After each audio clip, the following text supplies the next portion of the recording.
Hello dear students, welcome to Senstar online classes. This is Rubab Rizvi and I am here to take your computer class.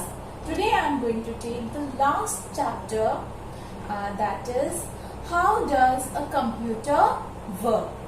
How does a computer work? Okay. So children, do you know that since computer is a machine, it cannot work on its own, isn't it? Since it is a machine, how will it work? It cannot work on its own. So how does computer work? This is the question. We operate computers, right? We human operate computers. We enter data, letters, numbers, instructions into the computer to make computer work. So in this way computer works. Okay, let's read the chapter. Chapter 3. How does a computer work? A computer cannot work on its own, right? We need to enter letters, numbers, pictures and instructions into the computer to make it work. As I told you that we enter the instructions, numbers, pictures, whatever data we have, we enter into the computer to make it work. And these instructions, pictures, letters, numbers, symbols, what are all these? These are called data, isn't it? All these things together are called data. I again repeat, all the numbers, letters, pictures and instructions that we enter into the computer, these are called data. Now, different parts of a computer do different tasks. Now, every part, we have studied in the previous chapter that computer is divided into four parts. Four parts, that is monitor, keyboard, CPU and mouse, right? So computer is divided into four parts and these four parts do the different tasks to make computer work. This is what they are saying, that different parts of a computer do different tasks. They do different tasks. Like for example, mouse is used for selecting, right? Monitor is used to display whatever you type. So in this way, each part of computer is made to do different tasks. A computer works in three basic steps. Children, now always remember that computer works in three basic steps. Three basic steps, right? Now let's see what are these three basic steps.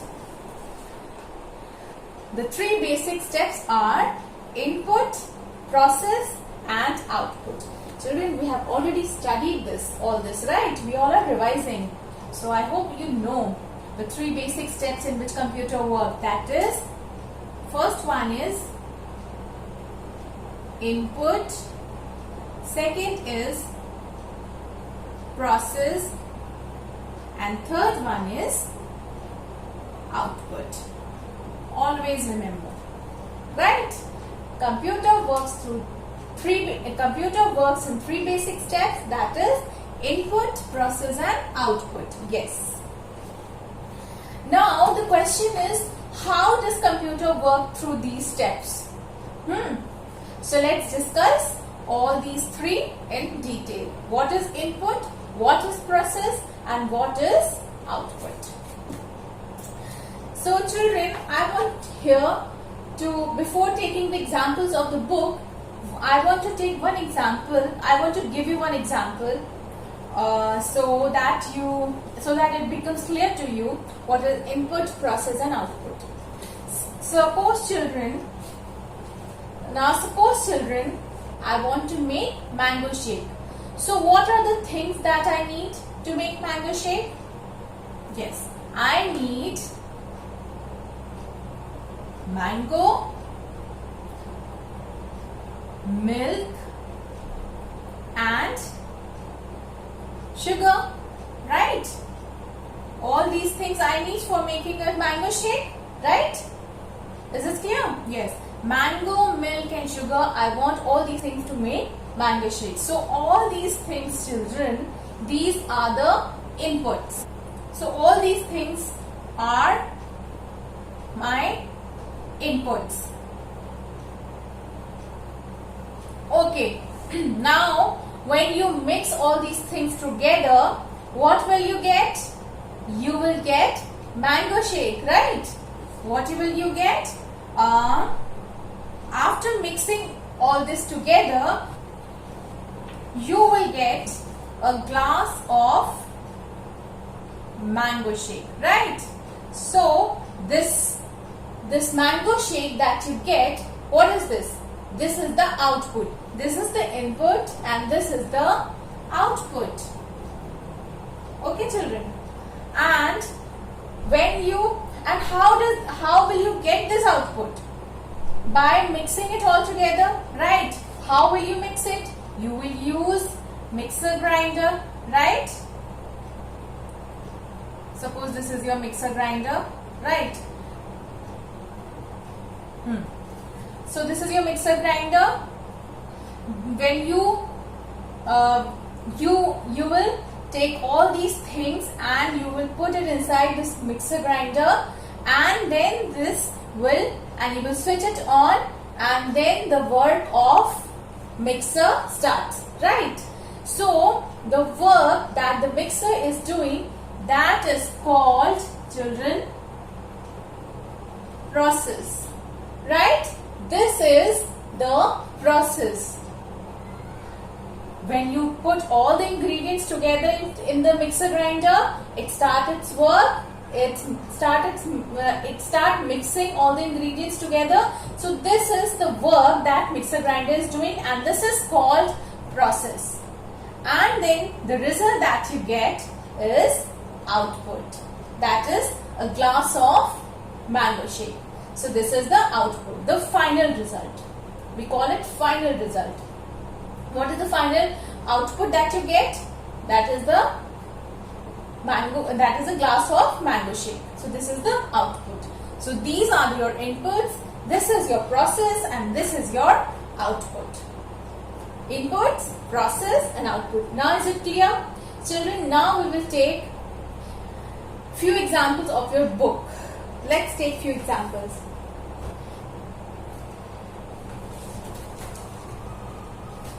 There is one more example given in your book, and it's like there is one blunt pencil, and then if suppose, children, there is one pencil and it gets broken. So what will you do? You are going to sharpen it, right? So what will you get? You get a sharp pencil. So your pencil is an input. The process with the sharpener is doing this process. And the result that you get, that is a pointed sharp pencil, that is your output. Okay? So now you understand input, process and output, how things work in input, process and output. I'm giving you the real life examples of input, process and output. And in the same way computer also works. But before coming to computer, let's take one more example. Okay? Suppose, children, your mother has to wash your dirty clothes, right? So these dirty clothes are your inputs, right? And when what will you do with the dirty clothes? What will your mother do with the dirty clothes? She will put all the dirty clothes into the washing machine, and then the process of washing machine starts. It will start washing the clothes, means it will start turning and rotating, and it will start turning and it will start washing the clothes. So all this is the process, and it is the work that the machine is doing.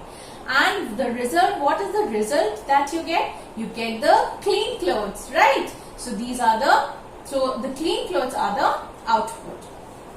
Yes. And then, children, one last example is given. Let's take that example also. Okay, let us understand these steps by taking an example of our body.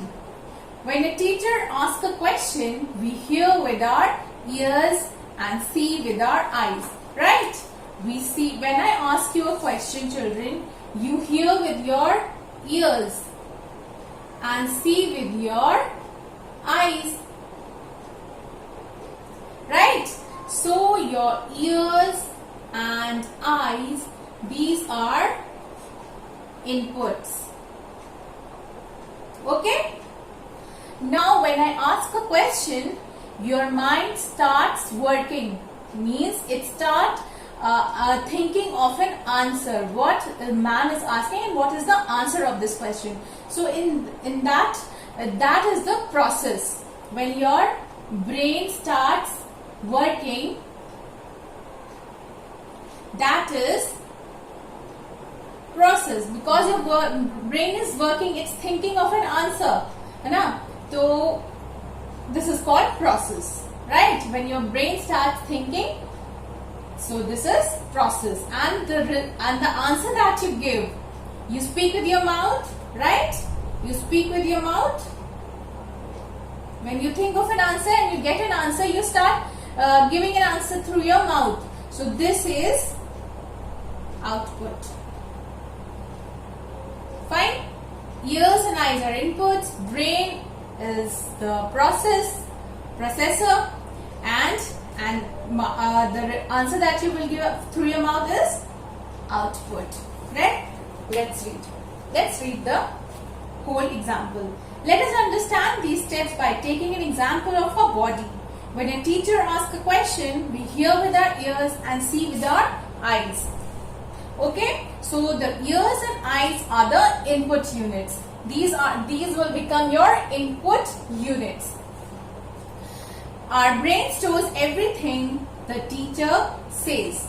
Your brain stores everything the teacher says. So then it will start thinking of an answer.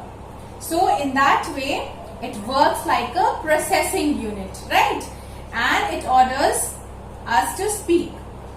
When we answer with our mouth, it works like an output unit, right? So this is your input units.